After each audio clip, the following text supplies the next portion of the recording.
Okay, I'm Faye Wilfong, 3841.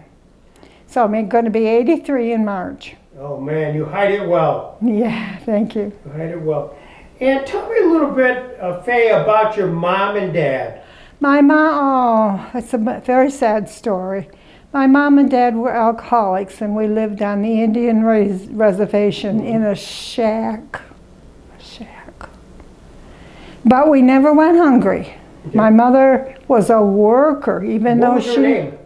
Marie Barney. Okay. And she had a huge garden, and she canned in the summer all the time. Vegetables, fruit, anything she could. My dad would catch. The first part of our lives, there was no work. So he hunted. And so we ate squirrel and rabbit. I didn't, because I didn't like anything that looked like a baby. But then he would, in hunting season, he would get his deer, and they would get a doe permit, George Barney. And then when I was almost out of school, my father... Excuse me, just back. You lived on the reservation where? In Onaville, New York. Do you know where that is? I do know in Onaville. And I'm going to ask you about a person who was from Onaville named Jug Pierce. Yes, I knew him very well. Yeah, Jug was a stock car racer, raced cars. So tell me about Jug Pierce. Well, now Jug or Chuck? Well, I don't know. One was a sports car racer. I think that was Jug. That was his son, wasn't it? Well, it could be. I'm not sure. The age. Jug would have probably been about your age. Well, if it was the son, he was a very good-looking Indian man. And he worked in the garage, kitty corner to my house. Okay. So I would see him a lot. And he was the one that took me on my first motorcycle ride, and last. It was scary. I'm going too fast and there was nothing around you. Oh, I rode once. That's it. And we got a chance to interview Jug Pierce a few years ago. He's passed away, but we interviewed him. So and you know what? He stayed good looking too, even though I think he probably overindulged in drinking a little too much. Yeah. And I knew the woman that he married. Okay. She worked for a place on 2nd Street. Okay. Joni, I think her first name was. Yeah, okay. So you grew up in Onaville? Mm-hmm. And was there also a person who had a restaurant nearby in Onaville, Ray Caldwell? Ray, would it be the Red Wing? Red Wing, yes, absolutely, yes. My father, they used to play ball, and he was the catcher, hardball, baseball. He was the catcher. Your dad was the catcher? Yeah, and he loved it. And every Sunday they would play, and we had 5 children, and we would all have to get in the car and go to the games, and they were so boring for us kids. But he loved it, and he would everybody would go to the Red Wing afterwards. So they would take us in the car and promise us French fries if we were good. And we were good, so we got our French fries. Do you remember anything about Ray Caldwell? No, I'm not sure I ever met him. I think my father did, and I heard a lot about him. You would have been quite old at the time, yeah. Yeah, but I don't think I ever met him. Maybe I saw him coming in and out. I don't remember. Yeah, he was a pitcher. Ray was a Major League Baseball pitcher. Was he? Way back when, in like 1915, 16, so on, with the Cleveland Indians and the Yankees, and then came back here and pitched on Sundays, weekends, and your dad would have caught him. It makes perfect sense. And so they pitched just sort of semi-pro baseball after he retired. Yeah. Well, that's fascinating. It is. It just goes to show you what a small world it is. Oh my gosh, yeah. Yeah. Exactly. And so, now you lived on the reservation. Was there Indian blood in your family? No. No. My father's father, grandfather, great-grandfather, I don't know who it was.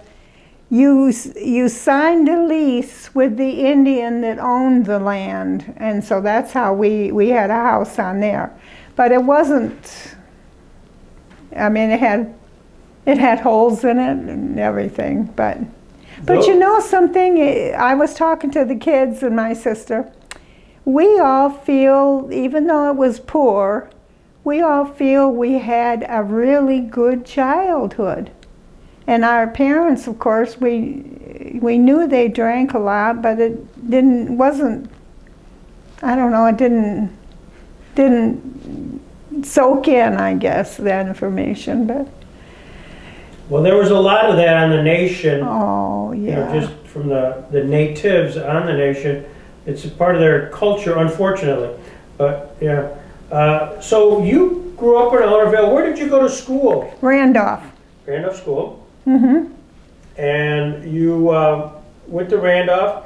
Did you go there where you went through elementary school? And yes. From first grade, I didn't go to kindergarten because we had lived in Warren and my parents moved to the reservation. Okay. And I got in first grade. Got it. So you got first grade, you're in Randolph, and then did you graduate from Randolph High School? Pardon me? Did you graduate from Randolph High School? No. I met my husband and I was married at 17, had a child at 18, had a child at 21, and I think I was 35 when I had the last child. Wow, good. We had a lovely family though. Yeah. They're wonderful kids. We lived in a house. Do you know Onneville? No. No. I've driven by it and through it, but that's Yeah. it.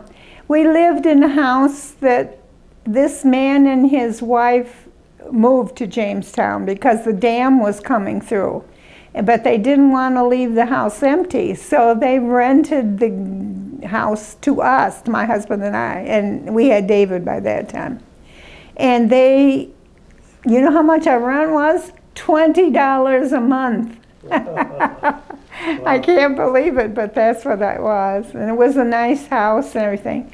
But then you didn't have to worry about somebody breaking in, you know, because you had people there. So they were happy with our arrangement, you know. So you're there in, this would have been like the 60s when there'd been the determination that they would flood a lot of the area and make the Kinzua Dam. My family finally sold their shack and they moved to Salamanca in '64. Okay. And my sister and brother then, because there was 5 of us, went to Salamanca school. Oh, okay. From there on, and graduated from Salamanca.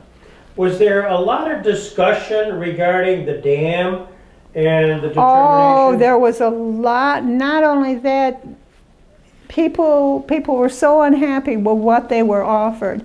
And I know of 2 families that never got paid for their land to this day. They're dead now, but my Aunt Rosie was one of them. Her husband was dead, but they didn't pay her for the property. But she wasn't one to hire a lawyer and go after it either. And then there was a man named Frank. We called him Dada, but I don't remember what Ed. I think it was Ed Frank. He had a gravel pit down the road from us, and he never got paid for that. And I talked to his son, because we were very good friends, his son and his wife. And he said, I said, did your dad ever get paid? And he said, never. So, but they just didn't pay. The government didn't. So when you had to move, do you recall kind of the process? I mean, it's a flooding. They flooded the area. Do you remember how the water sort of came up? No, because in 1960, my husband and I moved to Jamestown with the baby. Okay. But my mother and father got out just as they were raising the water.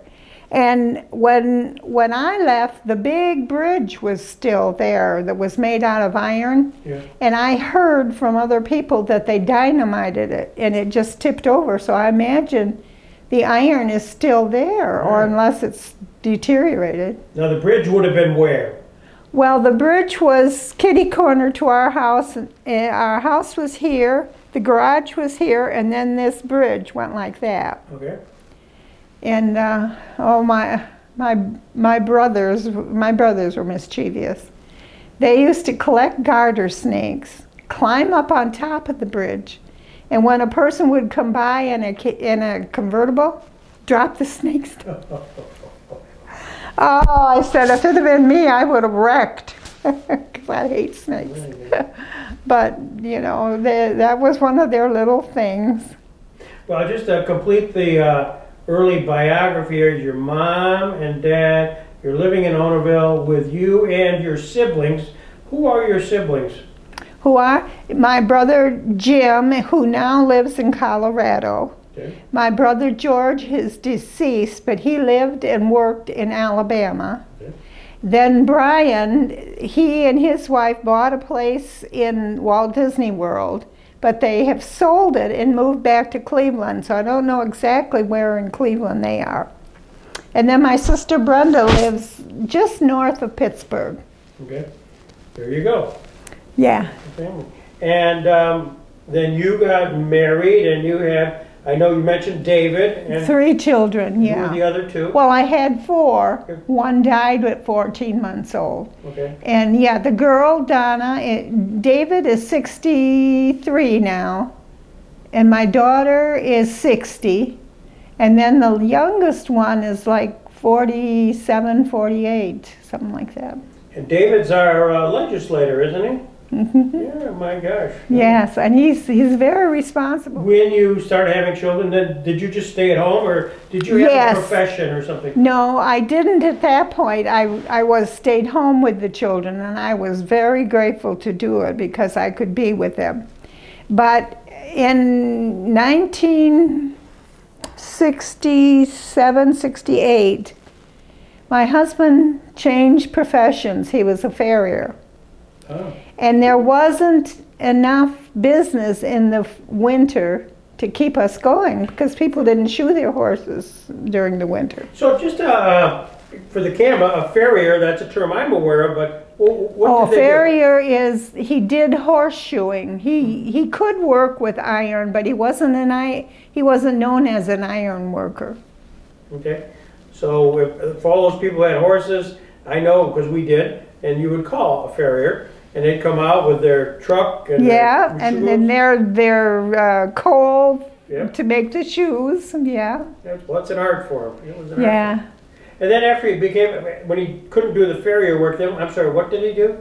What did he do? He worked at the rest of his life, but at first he worked part-time at Carborundum. Okay, sure. Donna Faulkner. Yes. Yep. Yeah. Then he came to me and we talked about it because in the summer he was so frantically busy because you'd go and there'd be 4 or 5 horses to shoe, and then he would have to get back for 3 o'clock to go to Carborundum. It was tough, but he did it. My gosh, good for him.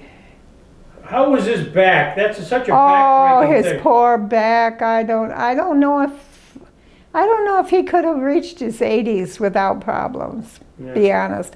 He died 17 years ago. Okay. And his name was? Donald Wilfong. Okay. Mm-hmm. And what was his family's background? Well, I don't know a lot of it because he kind of disowned his family. And they decided to come north because there was no work, and it was Morganton, West Virginia.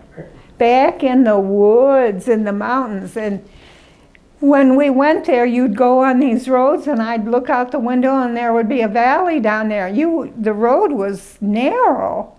I couldn't believe it. I wouldn't ever have driven it at night. Oh.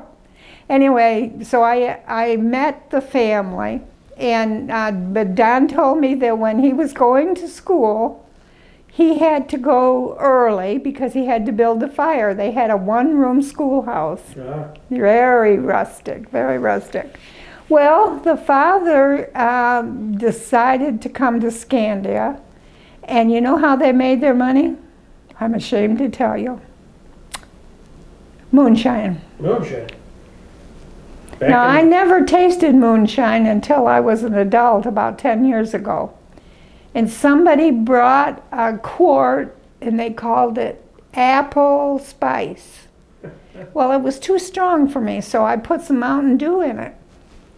It was delicious. But it only took a couple swallows and you were done, you know. But they used to make it and had a big business with the moonshine because of the Indian trade. Oh, so but they would sell it locally. They didn't get in a car and take off? Okay. No. They didn't have to. And they had a special deal made with the man who ran the store to get the sugar. Because that's how the government traced you, is who was using hundreds of pounds of sugar. And who was, you know, using a lot of water. Well, they went back in the woods, so nobody knew about the water. But did they ultimately get caught?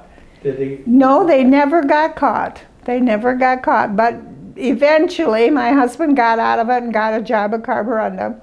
And I don't know what the father did. I can't remember. I can't remember what he did. But he got out of it too. Now, I don't know if it was because of a scare or I don't know. Oh, so that family was very popular on the reservation. Oh, I bet. I can just imagine. So now you're here in Jamestown, but you said that you did, once the kids grew up, you did do something. Yes, in 1968, I think, I said to Don, I would work if we had a bill come up like the school taxes or something. I would then go and get a waitress job and help out. But then I said, but you know how much my salary was? As a waitress, I made 23 cents an hour. Thought I was rich. And then the guy wanted a cook. So I said, well, I'll try it. And I went up to 90 cents an hour. Oh man, I thought I was living high then. But then I said to my husband, if I'm going to work this hard, I ought to get paid. So I went to nursing school. So it took me 3 years to get through nursing school because I had a part-time job at Heritage Park as an aide. And I had child still. She was only 3 years old. So yeah, so that would be right. 68, she would be 3. She was born. So yes, I became a nurse and I loved every minute of it. Wonderful. Well, I can see you have that personality. Yeah, I love people. Yeah. Where did you work at? Oh, I started out my career at Warren State Hospital. Now everybody warned me against it. They said it doesn't have an ending and it's boring, and I found it very fascinating. The very first time I went to WCA and worked, I took care of a friend of mine who had been a waitress with me. She had cancer of the brain, and it was horrible. And I said to my husband, I don't think I can take it. That was just too horrible. So I went down there, and at that time, they paid the highest, too. So I signed on, and I loved it, because I liked the idea of how people think. Mm-hmm. And what made you make that decision? What makes it okay, And, the big thing I found out? The biggest thing you could do for those people is just treat them like you would your family or your neighbor. Just be human. And I used to have a group, and they had to be able to leave the ward. In other words, their behavior, no suicide attempts, no fighting, no. And everyone who met that requirement and could leave the ward, we went and had coffee in the morning. Now, I'll admit I had to buy the coffee, but we would go down there, and sometimes I'd have 15 girls, and we'd sit at this big round table, and we'd have like a coffee clatch. Yeah. Is it a clatch or clatch? Yeah, coffee, whatever it is. Yeah. And so they loved that. In fact, one girl who was very suicidal, she said to me, Faye, I thought I was going to hang myself last night, but I decided not to because I wanted to go for coffee this morning. And do you know, I was promoted and I went to a different unit, and she got transferred to a different unit where nobody really paid attention to her. She hung herself. So I want to think that I kept her alive, but I don't know if that's true or not, but I like to think it. Yeah. So how long did you do this? 15 years. My golly. And then I retired. Then I was retired maybe a month, maybe 3 weeks. And I said, I don't like this. I have got to get another job. So I signed on at Heritage Park as a part-time supervisor. Worked 5 years there. Then that got to be impossible because, you know, they don't want to hire anybody to do something, but they keep putting more and more and more on the people they have, and it just got impossible. I couldn't do it all. So I just said, I'm done. I'm going to retire. And I was only 65 at that time. So then I was off for a couple, not a month. And I finally said, I have to get a job. I couldn't just sit around. What are you going to do? And I went to Jones Hill for WCA. And that was a little different than the state hospital, but the principals were the same. Yeah. He was nice. It was nice. And I heard some stories that would make your hair turn gray, even though it started. But I loved it, and I would do it again if I had a chance. And then I worked at WCA until I was 70. And when I hired on, I said, I don't do well with children. By this time now, my oldest child was in the military. The oldest girl had graduated and she had a job. And then I had one girl at home. Right. Then you retired from Jones Hill? Yes, I did retire. Finally, I told them I didn't work well with children. I prefer to work with adults. Guess where they assigned me?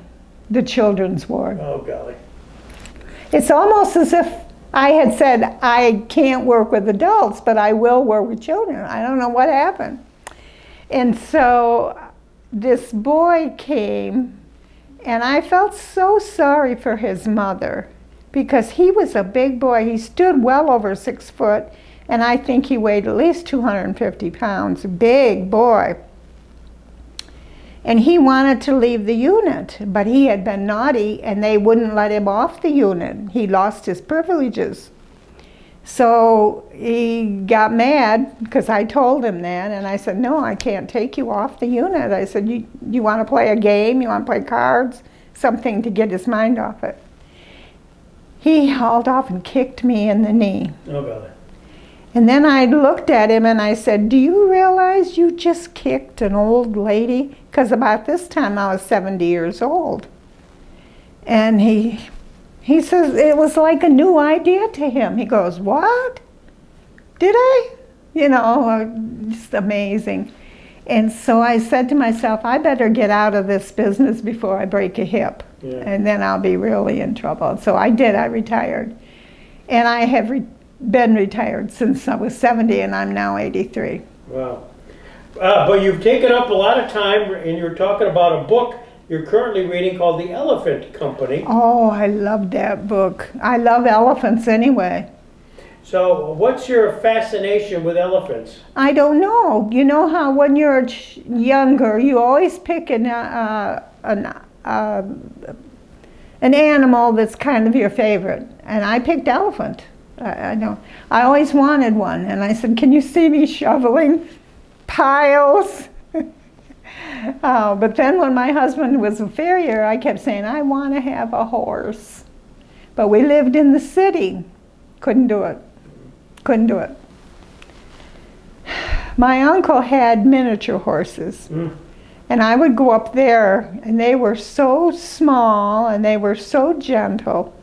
I said, I think we could have a miniature. He wouldn't go for it. Yeah, I think that the city itself, because we got the papers, and it said no farm animals in the city. So yeah, I noticed the Elephant Company, that deals with Nazi Germany and World War II. You a history buff? Do you enjoy? Well, you know, I'm weird. I'll be the first one to admit it. I've had a fixation about the Nazis, oh my gosh, for the last 15 years. And I've read everything I could about Hitler and the organization. And I always wondered what turned gentle people that lived in the cities into murderers. What were they thinking? Mm-hmm. And I have learned from my research a couple of things. One, the big one was people devalued them. They were things, not people. And so that was easy to put the gun up and shoot. And something else, but I can't remember what they'll say. And I said, if we see that doing, we got to remember what happened here. And I was so into my research that I started dreaming about them. And I used to wake my husband up at night and say, the Nazis are chasing me. Then I kind of diverted, and I got interested in the men that climb the Himalayas, Mount Everest. Oh my goodness, what they must go through. And it's so cold, they have frozen feet, loose toes and fingers, and yet they still want to go up there. Yeah, the Sherpas. Oh, the Sherpas are fantastic. And everybody admits they could never do it without the Sherpas. And I don't know, those are just things that I have a fascination for. But my kids got so sick of hearing Nazi stories that because I like to tell them what I've been researching and doing. And so they said, Mom, when you meet somebody, don't talk about the Nazis. Well, you can with me, because I was the co-founder of the Robert Jackson Center, which of course is the Nuremberg trial. Right. And prosecuting I've seen him on TV being there, yes. Are there other hobbies that you have that keep you? Oh yes, the first hobby I had was I sold jewelry in the 60s. Mm-hmm. And I loved jewelry. And then it wasn't profitable, so then I decided, maybe 10 years later, I decided to make wedding bouquets out of artificial flowers. And I had a big business, but I never made a penny because I couldn't charge people what I just felt it was too much. I don't know, I'm sure it wasn't, because I see now what people are paying. But so I did that for many years, and then I just finally said, no, I can't do that anymore. Along the way, you sounds like you've probably met some pretty interesting people. Oh, I have, but they aren't people that are really, for instance, I met the father of the man who developed the first PKU test for newborn babies. Oh my gosh. And I said, he told me about it, and I said, was he smart? He said, yes, he always was smart, and he thought a lot, but and I met other people like that their history was not them so much as it was their family, their sons, their daughters. And did you ever see Bill? He's the one with the Microsoft, Bill Gates. Bill Gates. It said, what's in Bill's mind? It's a documentary on Netflix, I think. Oh my gosh, that man is brilliant. Yeah. He is brilliant. And it shows the things that he he not only has the brain to think them out, but he has the money to finance it himself, which you and I would figure something out, but we couldn't spend billions to get it accomplished. He's amazing. Yeah, He really very, very much so. I was so amazed by him. And you know who else I never met or anything, but I always admired was Stephen Hawking. Yes. Here this man was with this brilliant brain, and yet he got, what was it, cerebral palsy? Yep. And the only thing he could do was blow into a straw. Now, can you imagine what he was thinking? Yeah.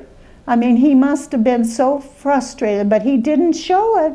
He was very nicely mannered, and his interviews were always good. You've done a lot. You've reinvented yourself, too. Yes, yes. Well, you consider I was the first one to graduate from high. Well, this is amazing, too. I did not graduate from high school. I quit in November of my senior year. And when I decided to go into nursing, you had to have a degree from high school. But I was taken in by the POW program in Power of Women. And so I got a counselor, and he encouraged me, and I even got a, what is it you called when somebody else pays for your education, a grant? Scholarship. I got a scholarship from Warren Gas and Oil. Ah.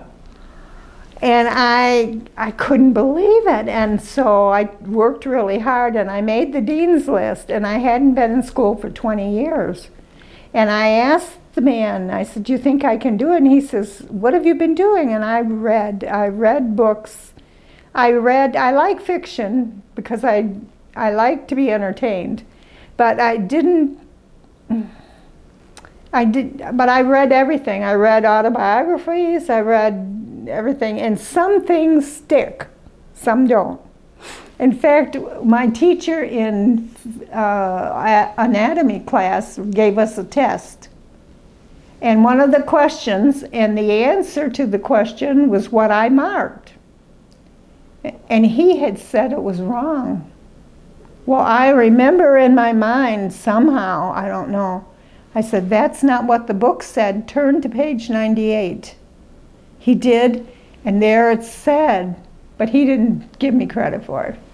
There you go. You called him on it. Yeah, I called him on it, but he looked at me like, "How can you remember that?" I don't know.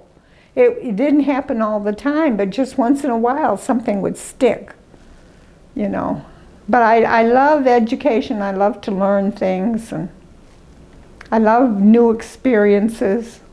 My grandson and I, we have this plan. It won't happen now because I'm here. But we were going to go to Africa and volunteer for the elephant orphanage. Because they're killing the mothers for the ivory. And there's the babies nursing on a dead mother. Can you believe that? So they take them in, and they have to put a blanket on them, and they have these men who they sleep in the same building with them because they need that mothering. Mm-hmm. And I said, "Wouldn't it be fun?" And he said, "Yes, but now he's 18, so we could do it, but I'm here, so I don't think it's going to happen." Well, you can share such things as elephants. That book you have right there called The Elephant Company. Yeah. Oh, and this was a special elephant that. He goes into the background of the elephant, the mother and the father, and he had almost intuition, and he would know what the handler wanted almost. So I don't know what that was all about, but he did. He saved a lot of people in Burma from the Nazis. You came in today, you knew you were going to be interviewed by me. What's the question you'd say, "Greg, you should ask that of me"? Oh, no, I didn't think of that. What question should I ask? I don't know. Do I want to be big and grandiose, or do I want to be me? Well, I I have standards, but I don't always live up to them. I think I'm kind of lazy in some respects. But I still volunteer and I still go and things. My mother, she was the kind, and she had no education. She quit in the 8th grade, her school. And every time somebody would come up missing in Onaville, the sheriff would come down and get my mother, and they would search the riverbanks, because that's usually where people were, and they'd find them. But I had to laugh, my mother. And she did. She was so tickled with that, you know, that they would come to her and she would oh dear, that was something. But they found the people. She kind of knew where the river currents would bring somebody in. That's something, yeah. But she was a very socially conscious person. And you know, we used to have money to raise for the church, and we would fix a meal and charge people 10 cents. My mother would make cornbread and chili and then something for dessert, you know, and 10 cents. Can you imagine? I don't remember what I made. It was too long ago. That was in the 50s. That was in the 50s. But if I had it to do over again, I think the only thing that I would want to do is the people that really helped me the most and encouraged me the most, I wished I had been mature enough to say thank you. I didn't. I don't know if I don't think I took advantage of it, but so as I got older, as I was in my 60s, I said, people that I really like, because then I looked at, well, death is around the corner. So I said, I better tell the people that I love them. And I did. I told my doctor, because I do love him. And I told my cousins and my children, of course I told. But by that time, my family was all gone. My friends were all gone by the time I came to that wonderful conclusion. But I'm glad I got a chance to say it to a few people, that they were loved and I appreciated what they did for me. But listen, I'm glad I met you, and I kept saying to everybody, what is this about? What are we going to do? Nobody knew. You kept it bum. Well, I'm delighted you came here today, and it was special. No, thank you. I really appreciate the time. Thank you.